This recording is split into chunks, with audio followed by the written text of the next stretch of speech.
doing the vacuum decay test just prior to filling it up.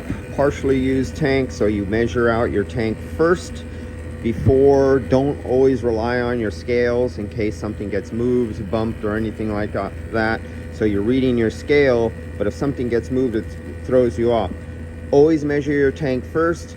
When you think you charged it right by reading your scale, if something did happen, measure your tank when you're finished, and it should equal the amount of whatever it says the unit should have inside of it.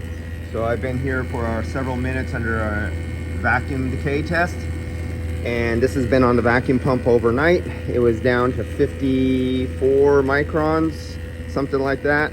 I turned off the vacuum source, the vacuum's turned off, and we're at 98 vacuum. That's where it's 98 microns.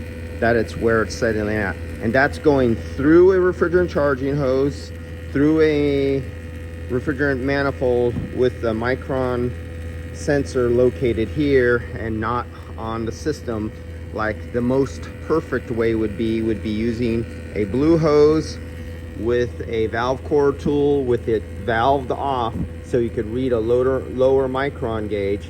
But even with that, I'm getting under 100 microns after having it on the vacuum pump overnight. And this is an old used system that we just replaced a new compressor on it. It got a new expansion valve, got a new filter dryer, and it has the addition of a sight glass with a moisture indicator.